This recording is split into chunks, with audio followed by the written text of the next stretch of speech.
Welcome to the podcast where ideas ignite a journey of knowledge, curiosity, and insight. With every episode, we aim to explore the Chic and Classy Podcast, the Chic and Classy Podcast, the Chic and Classy Podcast.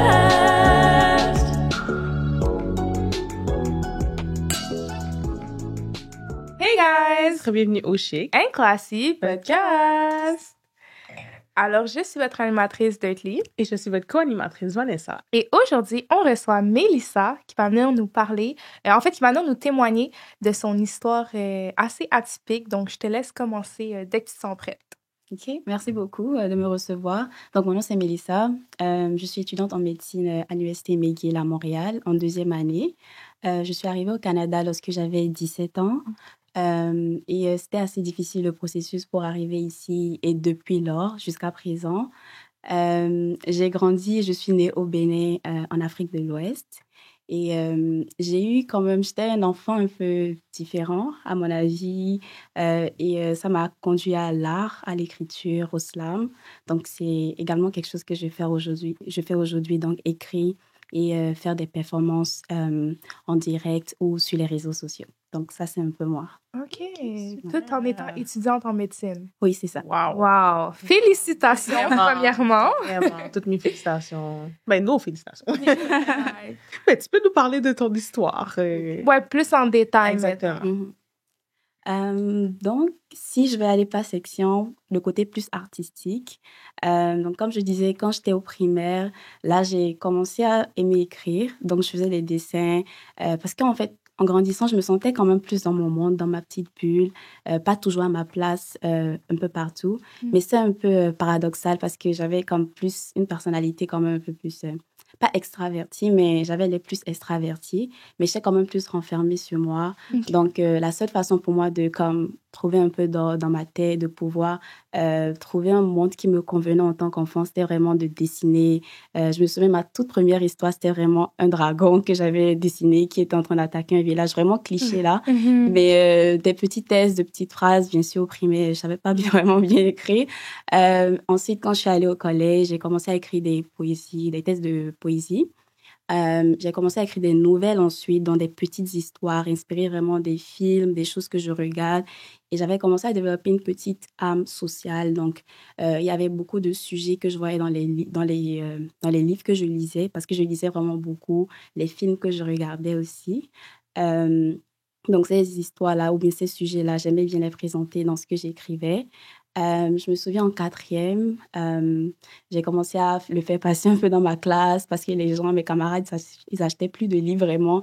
Ils aimaient juste venir lire ce que j'écrivais et puis ça faisait le tour de la classe et puis c'est comme un tour de rôle. Ça, c'était vraiment quelque chose qui m'avait vraiment touchée, ça m'avait fait plaisir parce que j'étais comme, OK, on est passé du moment où on ne se trouvait pas forcément une place dans ce monde à la période maintenant où justement j'arrivais à connecter avec les gens à travers ce que j'écrivais. Après, à la fin du secondaire, j'ai fini le secondaire quand même jeune parce que j'ai sauté quelques classes. Okay. Ça, c'était au Bénin, c'est oui, ça, c'était au Bénin. Okay, tout ça, c'était vraiment au Bénin. Donc, j'ai sauté quelques classes. Ça fait que j'étais quand même jeune quand j'ai fini le secondaire. Avec quel âge? J'avais 15 ans. Oh my God, OK. Donc, après ça, j'étais comme, OK, now, la prochaine étape, j'étais intéressée par la médecine déjà, mais j'étais plus sûre à ce moment-là parce qu'il y avait comme beaucoup de choses qui se passaient. Mais ce que je savais, c'était quand même que j'aimais vraiment écrire et que j'aimais quand même les sciences. Okay. Et ça, c'est quelque chose dont je vais parler justement dans un TED Talk que je fais l'année prochaine, du fait qu'on ne permet pas souvent quand même aux gens d'avoir plusieurs centres d'intérêt. Donc, à ce moment-là, on me disait tout le temps, est-ce que tu veux vraiment faire la médecine ou est-ce que tu veux quand même rester dans le milieu de l'art? Et là, moi, je me disais, mais pourquoi je dois choisir? Parce que justement, avec ce que j'écrivais, je parlais vraiment des problèmes de santé, des choses que je connaissais à mon niveau. Et là, je pense en 2018, il y a mon premier roman qui a été publié. C'est vraiment de la romance. Encore une fois, c'était assez cliché parce que c'est tout ce que je connaissais, que j'ai juste essayé d'encapsuler dans un livre, là. Ouais. Mais au fur et à mesure, j'écrivais plus des textes. J'ai essayé d'écrire en anglais parce que j'aimais vraiment l'anglais aussi. Je pense à 16 ans, j'ai emménagé au Ghana. Je suis restée là-bas pour une année. C'était pour apprendre plus l'anglais avant d'aller à l'université. OK. Je suis arrivée là-bas. Mon père disait justement que c'était comme un test pour voir, OK, si tu veux aller plus loin au Canada, par exemple, il faut être sûr que tu es à l'aise dans un pays juste à côté. Donc, c'est là que je suis allée au Ghana. J'ai fait une année là-bas. Et c'est justement là-bas que j'ai travaillé sur mes thèses, que j'ai pu... je me souviens, j'étais vraiment une geek, là. J'ai acheté un gros livre d'anatomie comme ça que je lisais le matin. Ensuite, j'écrivais. Mais c'était vraiment... Maintenant, j'y pense, j'étais comme... Girl, aurais-tu juste reposer ta musique ça là, parce que je dois tout réapprendre maintenant de toute façon là. C'est ça. Donc, quand le livre a été publié, c'était vraiment une belle expérience pour moi parce que ça m'a appris à développer plus comme la communication, voir aussi l'envers du décor parce que j'ai commencé à écrire sur Wattpad. Donc, c'est une plateforme en ligne où tu publies rapidement. Et gratuitement aussi, tu peux lire. Donc, sur Wattpad, je publiais souvent les livres. Et puis, il y avait juste que des membres de ma famille, des gens que je connaissais qui lisaient au début. Après, ça a pris plus d'ampleur. Donc, quand le livre a été publié, ça a fait vraiment le tour du pays. Donc, c'est quelque chose qui m'a quand même donné une certaine visibilité à ce moment-là. Ça fait que beaucoup de personnes, j'ai rencontré vraiment plusieurs personnes du milieu artistique, du milieu des sciences. Le gouvernement aussi était vraiment quand même disponible pour m'aider, les médias. Là, c'était comme mon début vraiment à la télé, à la radio. Comme, c'est vraiment un nouveau monde pour moi. Mais derrière ça, justement, c'était difficile quand même de vendre quand tu sais juste écrire et que tu ne sais pas faire forcément de la communication. Donc, c'est là que j'ai découvert qu'il y avait tellement de ramifications dans le domaine de l'édition. J'ai dû apprendre, lire beaucoup sur, OK, c'est quoi les types de contrats que tu peux signer, comment faire attention quand tu signes des contrats avec des éditeurs, comment faire ta communication. C'est là que j'étais devenue plus active sur les réseaux sociaux. Donc, c'est vraiment quelque chose qui m'a beaucoup formée pour la communication. Donc, ensuite, je suis venue au Canada. C'était quand même compliqué, j'avoue. Le processus d'immigration, je suis arrivée comme étudiante internationale et toute ma famille était au Bénin. Donc, je pense que je connaissais une personne ici, comme un ancien camarade d'école, qui a été vraiment gentil, qui m'avait dit, ah, OK, voilà comment ça se passe ici, etc. Mais après, quand je suis venue, je savais plus où j'allais vivre. Il y avait une famille qui m'avait accueillie pour une semaine. Franchement, ça, je suis vraiment très reconnaissante à eux parce que c'était justement à cause de mon livre, parce qu'ils avaient entendu, c'était des Béninois, ils ont entendu qu'il y avait une Béninoise qui a sorti un livre et qui venait au Canada. Et c'était comme, cette fille, on veut bien l'accueillir pendant une semaine. Donc, ils m'ont accueilli pendant une semaine chez eux. Et puis, franchement, c'était vraiment très bien pour moi. Mais à un moment, tu veux quand même trouver une place pour toi, commencer à faire ta vie. Donc là, j'ai emménagé avec maintenant une qui est mon amie maintenant, comme ma sœur maintenant, mais à ce moment, je ne la connaissais pas et on a emménagé ensemble. Et là, j'ai commencé à faire mon petit bout de chemin, essayer de trouver comment vivre ici, postuler pour des bourses, travailler, etc. Parce que on est quand même plusieurs enfants dans la famille, donc c'est pas évident que les parents pouvaient m'aider et tout. Donc, j'ai dû comme travailler beaucoup. Et une fois encore, c'était comme un processus qui m'a beaucoup aidée pour grandir et être comme la personne que je suis aujourd'hui. Mais c'est ça. Donc, j'ai commencé à travailler pour la médecine parce que j'avais un CV vraiment vide à ce moment, pas l'écriture là, parce qu'on ne travaille pas forcément au Bénin avant d'avoir comme un certain âge là. Donc, j'ai commencé à travailler sur mon CV, à confirmer aussi que je voulais vraiment aller en médecine parce que je ne voulais pas que ce soit quelque chose que j'ai juste, OK, tout le monde veut aller en médecine ou comme, en Afrique, c'est ça là, comme médecine, ingénierie, etc. Donc, j'ai fait mon petit bout de chemin, fait du bénévolat à l'hôpital, voir si j'aimais vraiment le milieu hospitalier. Bon, ça m'avait vraiment beaucoup... j'ai beaucoup apprécié l'expérience. Donc, j'étais comme, OK, for sure, je veux aller en médecine, devenir médecin. Mais à côté, j'ai découvert comme le slam, la poésie parlée. Donc là, j'ai commencé à réciter mes tests sur les réseaux sociaux, faire des scènes ouvertes. Je pense l'année passée, j'ai fait une première fois au studio comme un test que j'ai officiellement publié. L'année passée, je pense, oui. L'année passée, j'avais postulé pour le TEDx, point TEDx. Ça a toujours été mon rêve aussi de faire un TED Talk. C'est comme ça que j'ai appris l'anglais.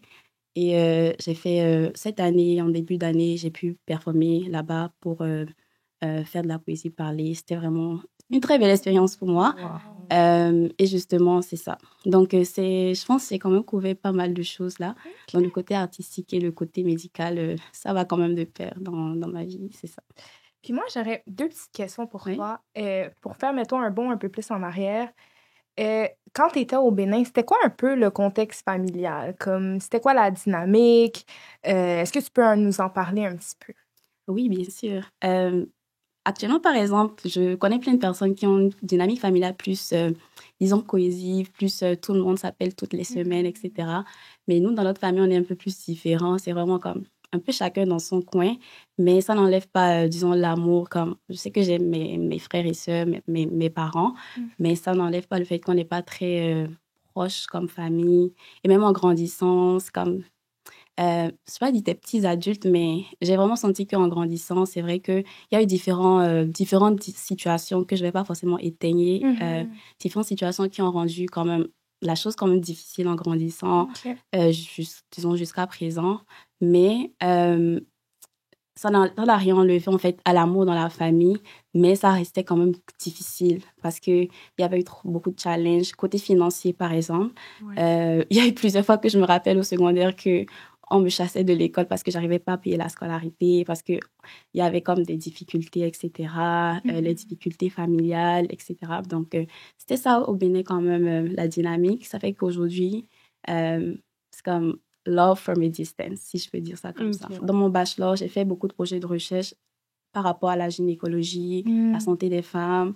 Actuellement, c'est vraiment aussi ce qui m'intéresse beaucoup, l'obstétrique, la gynéco. Donc, peu importe ce que je choisis, je suis toujours comme activiste de santé des femmes parce qu'il y a tellement de problèmes de santé dont on ne parle pas assez. C'est vrai. Et tout. Donc, c'est ça. C'est ce qui m'intéresserait. Puis, d'ailleurs, par rapport à ce que tu dis, je trouve qu'il y a aussi beaucoup de choses qu'on n'est comme pas au courant aussi. C'est des choses qui sont out there, qui existent, mais qu'on ne met pas vraiment de l'avant pour éduquer les femmes. J'ai pas d'exemple, mais... Les règles douloureuses, l'endométriose, comme... oui, c'est l'affaire que genre t'as vraiment mal au ventre, genre ça. Au point de... À chaque fois que t'es dans ta semaine, tu penses que tu vas mourir, genre. Oui, c'est ça. Exactement. Non, vraiment, il y a beaucoup de choses qui sont tabous aussi. Oui. Ouais. Chez la femme, puis ouais. Puis que si on le savait plus tôt, ben ce serait évitable. Exactement. C'est comme... Exactement. Ouais. Tantôt, tu parlais des slams. T'en as combien d'écrits jusqu'à présent? So far. So far, jusqu'à présent. Beaucoup. Franchement, je n'ai pas compté. Est-ce que tu peux nous en présenter un? Oh. Correct. Exclusivité. J'essaie de m'en rappeler de là. On peut continuer. Je vais essayer de penser à un parce que souvent je les lis. OK. Oui. Mais le seul qui me vient en tête est assez un peu dark. Compliqué, ouais, c'est ça. Donc, mais j'en avais écrit, par exemple, ceux que j'avais postés, ce que je disais au studio. Il y en avait un que c'était pour le mois de l'histoire des Noirs. J'avais parlé du racisme et autres. Je me souviens pas bien du test, mais en gros, c'est une mise en scène où quelqu'un est au téléphone, puis elle appelle sa mère. Donc, juste pour que ce soit pas weird. OK. Parfait. Donc, c'est vraiment quand ça commence comme « Allô, maman? J'ai hâte d'être à la nouvelle école demain. Je me languis déjà d'apprendre et de rencontrer plein de belles personnes. Allô, maman? Ce n'est pas comme je le pensais. Beaucoup de dos retournés et de sourires non tournés. Moi, je voulais juste me faire des amis. Allô, maman? Le verdict est tombé aujourd'hui. Ils me l'ont hurlé parce que mon corps effondré hurla. T'es trop noir. Allô, maman? J'ai envie de fuir, d'arracher cette peau qui me vaut ostracisation. J'ai frotté plus fort, je te l'assure. Mais rien à y faire. Toujours trop noir. Allô, maman? Il y a des nouveaux aujourd'hui, ils sont comme moi, aussi trop noirs. Mais qu'ils sont beaux lorsqu'ils crient leur dignité, là où je me suis tue, tête baissée. Et devine quoi? Ils m'ont dit que j'étais magnifique. Allô, maman? Désormais, ouais, j'ai oublié le reste là, mais c'est comme... Wow! Wow! my Wow. God. Black Lives Matter. Vraiment. J'avais des larmes. Wow. C'est vraiment beau. C'est vraiment cute. Ouais, mais j'ai un peu... Le test original est vraiment pas comme ça, là, mais j'essaie de me rappeler de quelques mots, là. Mais c'est comme l'émotion Oui. du bord, là, c'est ça. Mais bon, oui. Puis ça fait combien de temps exactement que tu fais ça? Quelle partie? Écrit ou le slam? Le slam. Le slam, depuis que je suis au Canada, depuis 2019. OK. Depuis 2019 que je fais. Ouais. Fait que t'as vécu la COVID ici? Oui, oui. OK. C'était ma dernière année d'université. Mes 2 dernières années, oui. Là, tu parles au Bénin? Non, ici. Comme j'ai commencé l'université ici, OK. à l'université d'Ottawa, avant Ok. de venir à Montréal. OK. Puis tu faisais quoi? T'étudiais quoi à J'ai Ottawa? fait un bac en sciences de la santé. OK. Ouais. OK, fait que t'étais déjà dans le domaine de la santé. Oui, avant. c'est ça, oui. OK. Mais le système scolaire au Bénin, c'est Mhm. comme celui des États-Unis? France. OK, France. Oui, c'est comme France. Ok. Après le high school, tu vas directement en médecine, par exemple. Tu fais tes 7 ans, puis t'as fini. Mais comme ici, c'était différent. Je m'attendais pas à ça, que Ouais. se faire tout un bachelor Ouais. ou quelque chose avant d'y aller, là. Mais bon. Exact. c'est vrai que- So, si t'étais pas allé à Ottawa, t'aurais eu à faire le cégep, basically. Non, parce que c'est le système français. C'est comme Ottawa, c'est comme 12 ou 13 années de secondaire. C'est comme en Ontario. Quand tu finis, tu vas directement à l'université. Donc, il n'y a pas le système de cégep. Non, Mais je si sais, tu l'avais mais fait si t'étais ici- ici au Québec, Si j'étais venue, non, c'est l'université directement aussi. Parce que c'est comme les dernières années de high school. tu les as au Bénin. déjà fait. C'est comme le cégep. Ah, fait que ça aurait été accrédité. et tout. Oui, c'est ça. Ouais. Got Il y it. a quand même beaucoup de Béninois qui sont à Montréal, non, au Québec, que c'est comme ça qu'ils font, directement la première année. Mais tu peux faire le cégep si tu veux faire comme quelque chose de plus professionnel. OK. Versus un DEC. Ouais. OK. Interesting. Est-ce que jusqu'à présent, ta famille est encore au Bénin? Oui, mais j'ai mon Ok. petit frère qui est à Ottawa maintenant. Ok. Il est arrivé l'année passée. Mais Est-ce que lui aussi, c'est pour ses études qu'il est là? oui, c'est ça. OK. Les études aussi. OK. Puis étudiant en quoi? En maths financière. OK. Different. Ouais, complètement correct. différent. Correct. Chacun c'est pas ça. Ouais, c'est ça. Tantôt, tu as mentionné que tu étudies la médecine à McGill, qui est une université en anglais pour ceux qui ne le savent pas. Pourquoi tu as choisi l'anglais plutôt que le français? Donc déjà, je faisais mon bac à l'Université d'Ottawa qui est bilingue, mais j'étudiais plus en français. J'ai pris 1 ou 2 cours en anglais. Comme je disais tantôt, moi, j'aime vraiment comme l'anglais. J'ai travaillé, la plupart du temps, je travaillais, c'était en anglais. OK. Mais au début, j'avais vraiment peur. J'étais comme, est-ce que je veux vraiment aller étudier en anglais? En plus, c'est la médecine, je ne sais pas à quoi m'attendre et tout. Mais comme je suis quelqu'un qui aime quand même les challenges, j'étais comme, vas-y, c'est une très bonne école. J'ai regardé un peu le classement, j'ai regardé, j'ai vu que, OK, c'était quand même une belle comme, université. C'est comme, bon, let's go for it. Mais McGill a 2 campus, un à Gatineau qui est en français, et puis un à Montréal qui est en anglais. Et moi, je vivais à côté de celui de Gatineau. De base, je voulais aller là-bas. Mais en fait, j'étais considérée comme une hors-province. Donc, hors province, tu dois forcément venir à Montréal. C'est comme si tu quittes de toute façon ta province. Donc, tu viens au Québec, c'est pour aller à Montréal, pas pour aller à Gatineau. OK. Donc, c'est pour ça que j'ai fini au campus de Montréal qui est en anglais, dans le fond. Ouais. Et t'as dit le campus de Gatineau est en français? Oui, c'est ça. J'étais pas au courant de ça. C'est nouveau, c'est un nouveau campus. OK. Comme 2 ou 4 ans, je pense. Moi, Ouais. j'aurais pensé que ce serait inversé. Genre Gatineau, Oui. Montréal en France. Parce que Gatineau, À côté c'est de proche de l'Ontario, mais ouais. Non. Ah! C'est ça. C'est bon, ça. Mais c'est sûr que les programmes donnés au campus de Gatineau doivent être beaucoup plus limités que le main campus. Genre. Non, c'est la même chose. C'est juste que c'est en français là-bas, puis ici c'est en anglais. Puis à Gatineau, ils sont collés à l'hôpital de Gatineau. Donc, tout ça. Mais on les se voit quand même souvent, dépendamment de ton cercle d'amis, là, mais c'est facile là, de se déplacer entre Ottawa et Gatineau, entre Gatineau et Montréal. Donc, ouais. C'est vrai. Donc, c'est OK. ça. Je savais pas. C'est genre 2h30 environ. Oui, c'est 2 heures. Ça se fait bien. Ça se fait bien. Ouais. Seriously? Ah! Un marathon? Mais en fait, je lui ai expliqué tantôt que quand je suis venue, j'avais la face tirée. J'étais comme, désolée, je suis pas comme ça d'habitude. I have more energy. C'est juste parce que je faisais c'est un diquet que j'avais fait ce matin. Mais c'est comme je viens de commencer de courir. Donc, j'étais comme, c'était quand même cool pour moi cette année de faire un marathon. So, je disais, OK, je l'ai juste fait tantôt avant de venir. C'est pour ça que je suis un peu... Wow! Combien de kilomètres? 10. Oh, mais pour moi, c'est comme... I was struggling there. Mais that's a lot! 10 kilos! Bon, mais c'est... Avant de venir ici? Oui, c'est ça. C'est pour ça que je suis comme... This is not my usual energy. Au contraire, je trouve que t'es pas assez... Mais What? Hey, au secondaire, OK, ils nous forçaient à faire 5 km, tu te rappelles? moi, je suis pas capable.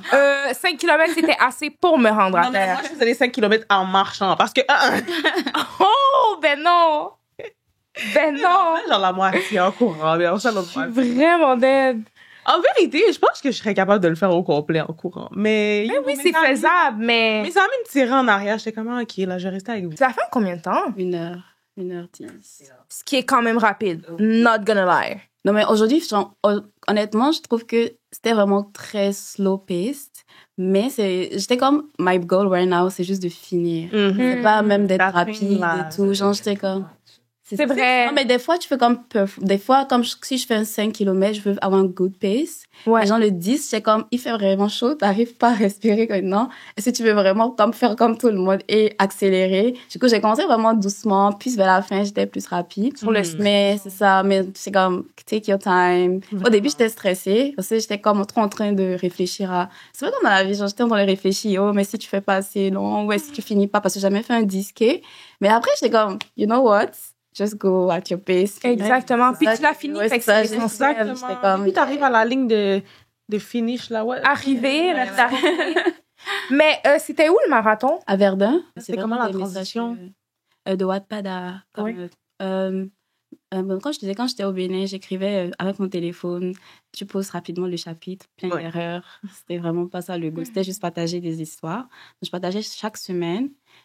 Surtout quand j'ai fini mon high school, parce que je suis restée à la maison pendant 1 an ou 2 ans avant de commencer l'université. J'avais vraiment beaucoup de temps. Donc, j'écrivais beaucoup, vraiment beaucoup.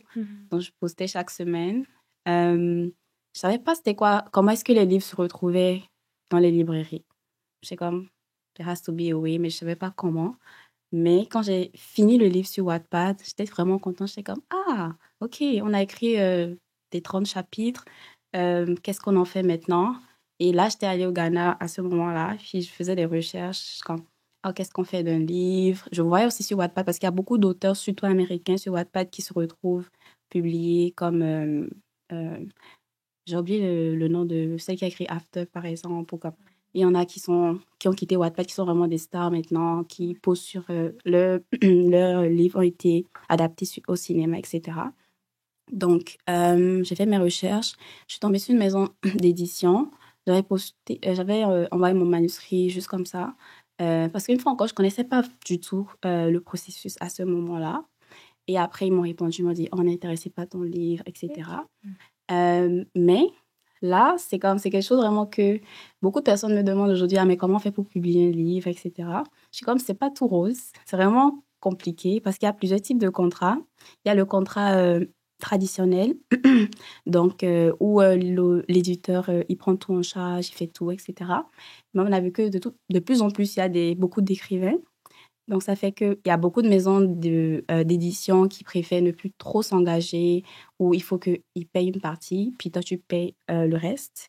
Et il y a d'autres où c'est comme juste l'auto-édition. Donc, toi-même, en tant qu'auteur, tu t'en fous de n'importe quelle maison. Toi-même, tu publies ta chose, tu dépenses, tu as tes revenus et tout sur ça.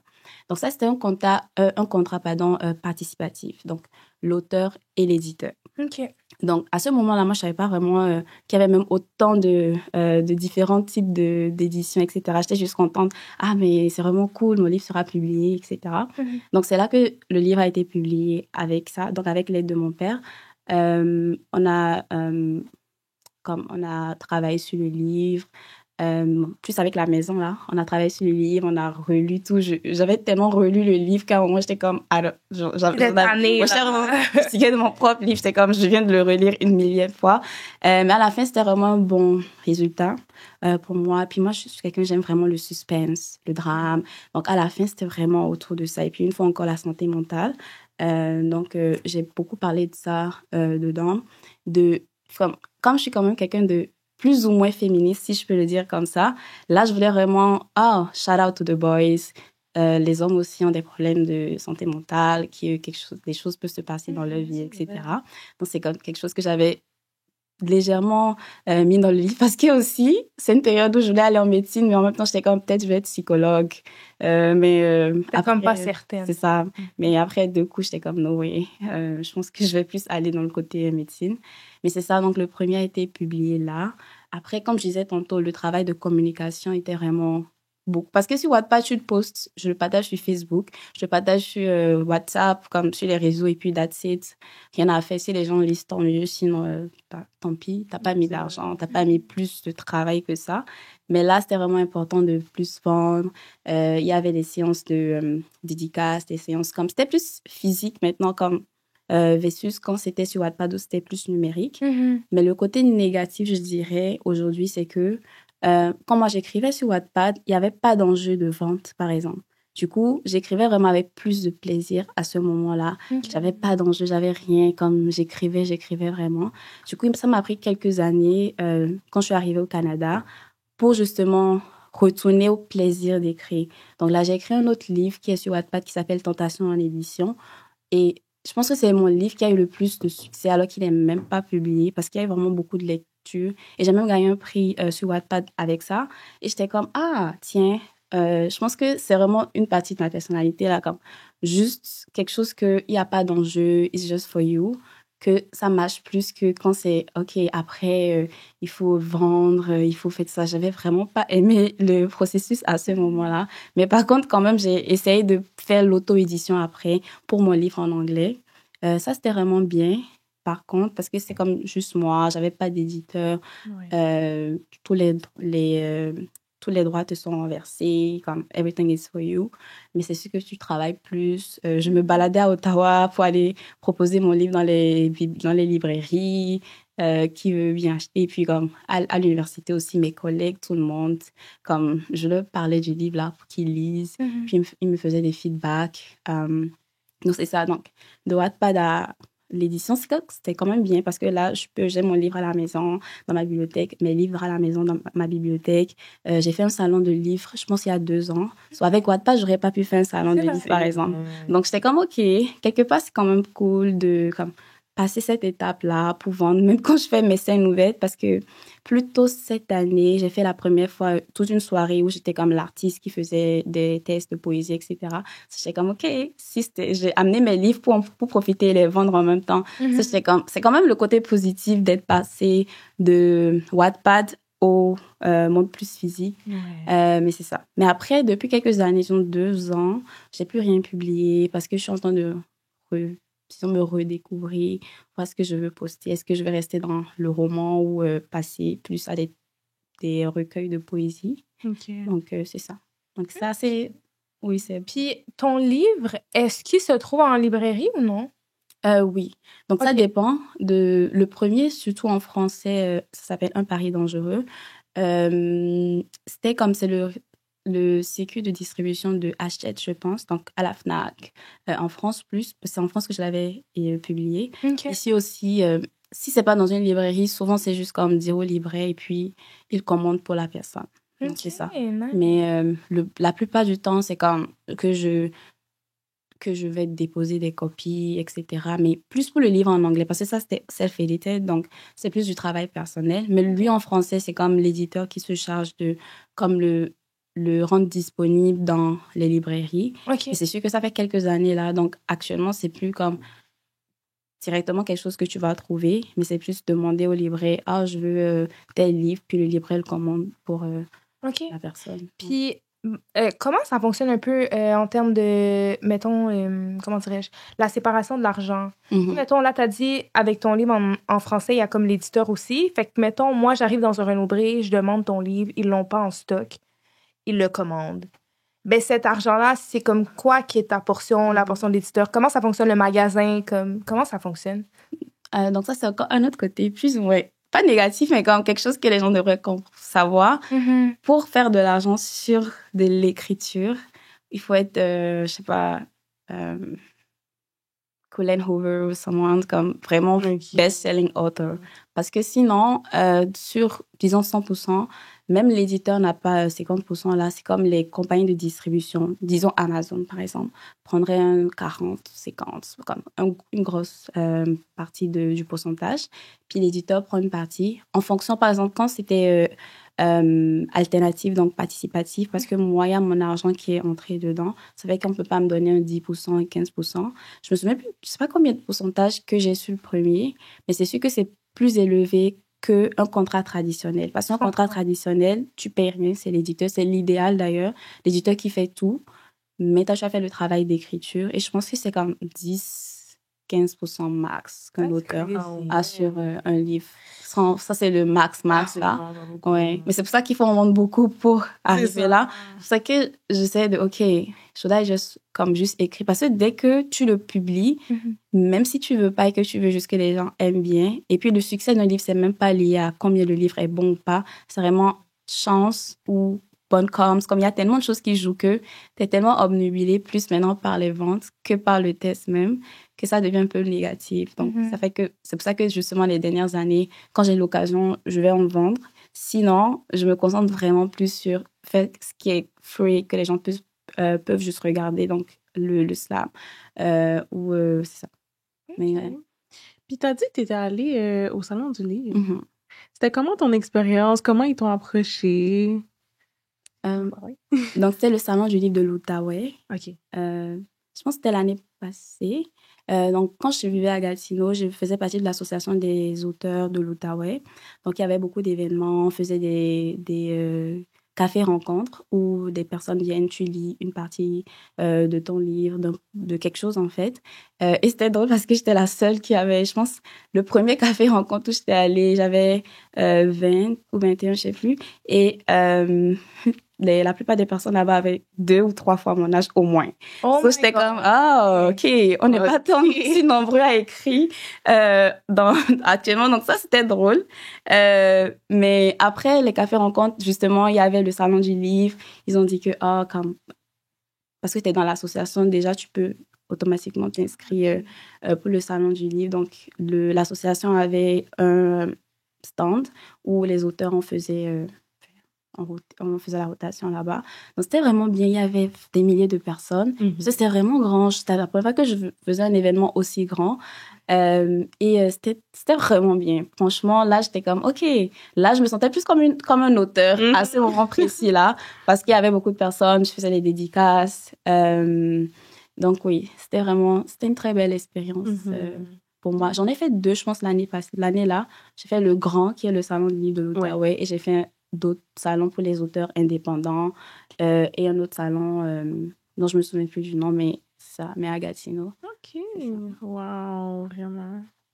Non, mais j'avoue, c'est vraiment nice ce Salon du Livre. Genre, quand ils nous emmènent là-bas, au primaire, ils sont comme, OK, allez voir est-ce qu'il y a des personnes. Je peux pas jamais aller.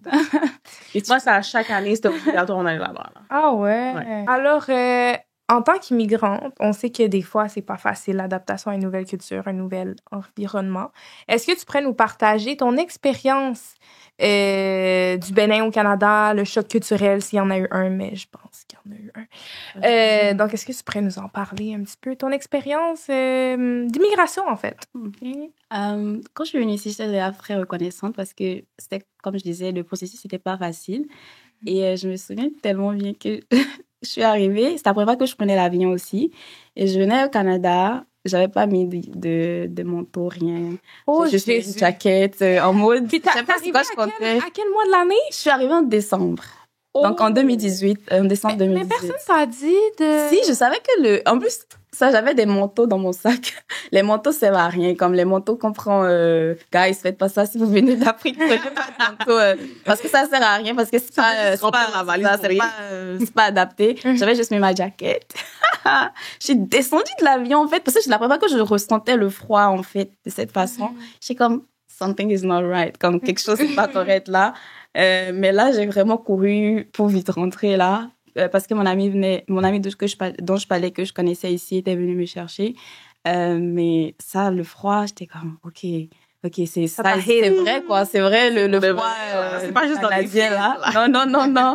Et une autre expérience drôle avec le froid, c'est que quand je vivais avec mon ami que j'ai rencontrée ici. On est allé faire les courses. Et puis, elle venait d'arriver il y a une année, comme juste avant moi. Et on était allé faire les courses au Walmart. Et puis, au retour, je me souviens que elle savait plus où était l'arrêt de bus. Et puis, on avait des sachets d'épicerie comme 4-5. Puis, on avait tellement froid que genre, l'engelure... et puis, ça avait vraiment mal, c'est ça. Donc, j'étais comme... Le jour-là, j'étais comme, mais qui m'a envoyé au Canada? Non, mais à part ça, j'en parlais aujourd'hui avec une amie, que quelque chose qui est vraiment différent ici versus au Bénin, c'est que ici, c'est sûr que les personnes sont plus individualistes. Donc, pour moi, elle me demandait si je connaissais mes voisins. J'étais comme, ouais, je les connais vite fait, on se voit dans l'ascenseur, mais je les connais pas plus que ça. Versus à la maison où les voisins, la joke, c'est que les voisins connaissent au moins la couleur de mon canapé, là. Mais ici, on se connaît pas vraiment. C'est comme plus chacun dans son coin. Exact. Donc ça, c'est comme une différence pour moi. À part ça, c'est juste le style de vie. Et le mot épicerie, par exemple, c'est ici, je l'ai appris. Au début, j'étais comme, c'est quoi? Un dépanneur. J'étais comme, un dépanneur, ça sert à quoi? Est-ce que ça... Je savais pas c'était quoi le but. C'est ça dépanne. Et puis là, maintenant, je comprends où ça dépanne vraiment. Mais à ce moment, j'étais comme, c'est quoi Il y avait des termes que je comprenais pas. Jusqu'à présent, écœurant, tout ça, je suis comme, why, guys? Ça dépend du contexte. Non. Écœurant, ça peut m'écœurer en mode urk. Puis écœurant, c'est écœurant. C'est ça. Comme, au début, j'avoue, je comprenais pas grand-chose au cours parce que je comprenais pas toujours. J'étais comme, attends, mais est-ce que c'est le mot que je pense que tu es en train d'utiliser là? Non. Mais de ce côté, quand même, j'avais un peu de chance parce que j'ai commencé, quand je lisais, je tombais sur les livres québécois, sur Wattpad, donc j'étais comme, oh! Et puis, je faisais mes recherches, j'étais comme, OK, ça, c'est intéressant. Mais c'est ça. C'était vraiment ça le plus grand choc. Puis, Bénin à Montréal, c'est combien de temps d'avion? Autour, ce serait une journée que ça te prendrait. Parce que tu irais en France ou en Belgique et ensuite tu viendrais ici. Okay. Donc, ça fait comme 2 fois. Mais une journée, c'est quand même beaucoup, là. Mais ça dépend du billet. Mais disons, si tu prends un billet qui est comme correct, ce serait 18 à 20 heures. Wow! Ce serait 18 à 20 heures. Mais si tu prends un billet avec... Tu as les escales, là, c'est comme... Wow! T'avais pas peur, vu que c'était la première fois que tu prenais l'avion?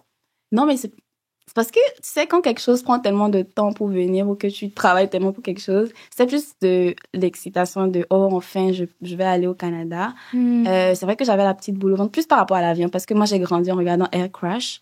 J'ai comme... Je sais que l'avion arrive là. Mais c'était plus ça. Mais sinon, j'avais vraiment hâte de venir ici, de comme... Moi, c'était comme construire ma propre histoire. Dans le fond, j'ai vraiment hâte de venir ici. C'est sûr qu'au début, surtout parce que le temps de trouver un logement, le temps de s'adapter, le temps de comprendre ce qui se passe ici, c'était le début qui était un peu compliqué. Je me souviens, mon premier cours de biologie, j'avais jamais vraiment utilisé oh mon Dieu, le mot m'échappe. Microscope, comme le microscope. Ouais, c'est ça, donc microscope. Et je me souviens que tout le monde à côté de moi qui avait étudié au Canada, of course, savait bien l'utiliser. Donc, j'étais tellement stressée, je me sentais tellement un peu stupide. Là, j'étais comme, je ne sais pas l'utiliser, mais j'ai jamais vraiment utilisé un microscope avant. Donc, c'est ça, c'était normal. Donc, c'est des petits trucs comme ça que, au début, j'étais comme, est-ce que je vais vraiment make it? La médecine qui me stressait de voir comment c'était comme beaucoup de critères pour arriver là. Donc, c'est comme plus une fois ici que ça m'a pris. J'ai eu un peu peur pour après ici. Mais après les premiers mois et tout, c'est allé parce que c'est ça. J'ai rencontré des gens, c'est ça. Puis je cherchais des opportunités, je parlais aux gens, etc. Donc après ça, c'est ça. Les divers, ouais. Puis c'est ça. Puis est-ce que tu as trouvé ça difficile un peu la séparation entre toi et tes parents? Donc, comme je disais, non, même jusqu'à présent, mon frère est ici, mais on se parle pas tous les jours. Donc, chacun est plus dans sa bulle, chacun fait ses choses. Depuis que je suis arrivée au Canada, je suis rentrée pour la première fois l'année passée. Donc, ça, c'était vraiment bien. Juste, OK, on voit tout le monde et puis on retourne à la vie de tous les jours. Donc, parce que je pense que même si mes parents étaient ici, je serais quand même dans ma bulle en train de faire mes choses. Donc, c'est un peu comme ça. Mes amis me reprochent souvent. Donc, je travaille dessus d'être plus comme présente. Mais c'est ça. C'est comme, j'ai plus ma petite bulle. que je dirais que la personne qui me manquerait le plus dans ma famille, c'est ma petite sœur. C'est comme mon petit bébé, là. Ouais. Donc, c'est ça. Mais ça va, c'est comme... keep busy, si je peux dire ça. Vous avez quel âge? Combien d'âge de différence? Ma petite sœur? On a 8 ans d'écart. OK. Quand même? Oui, mais c'est parce qu'il y a mon frère puis à elle. OK. Ouais. Alors, est-ce que tu aurais... à quoi on peut s'attendre, en fait, de Mélissa dans les prochains mois, prochaines semaines? Est-ce que tu as des projets à venir que tu aimerais tout plugger? C'est ce qui me présente plus sur les réseaux sociaux. Donc, j'ai une plateforme qui s'appelle Health Corner Coin Santé, où je fais la promotion de la santé. Donc, j'interviewe des gens, street interview, dans la rue, où je fais des petites capsules où je parle de santé, en gros. Donc, des trucs vraiment fun des fois, en mode, est-ce que tu aimerais vivre le reste de ta vie en prenant juste du café ou juste du sucre, comme des choses comme ça. Ou parler de, comme je disais tantôt, la santé des femmes, etc. Donc, c'est quelque chose que j'inviterais comme les gens à regarder. Donc, Health Corner Coin Santé. Sinon, à part ça, je fais toujours la poésie en ligne, donc le slam. Et sinon, comme je disais tantôt, en janvier 2025, je ferai mon premier TEDx où je vais être conférencière. Donc, c'est sur l'éducation. Donc, c'est ça. C'est les choses qui viennent bientôt. Ouais. Alors, où est-ce qu'on peut te trouver? Donc, sur les réseaux sociaux, donc sur Instagram, Lali Mel. Sur Facebook, mais plus sur Instagram, là. OK. C'est comme je sais plus. De toute façon, ça va être tout dans la barre de description. Exactement. On te souhaite tout le succès du monde dans tous les projets que tu vas entreprendre. Et futur médecin, rien de moins. Donc, merci énormément d'être venu sur le plateau de Chic & Classe Podcast. C'est vraiment apprécié. Merci de t'être ouverte à ton histoire. Je suis sûre que tu en auras inspiré plus d'un. Merci. Et merci à vous, guys. As always, toujours là, ponctuel, fidèle au poste. C'est une émission Je suis au courant. Donc, comme d'habitude, n'oubliez pas de vous abonner, partager, liker, commenter la vidéo. Vous savez déjà la routine. Alors, sur ce, c'était The Chic & Classy Podcast. And that's it. The Chic & Classy.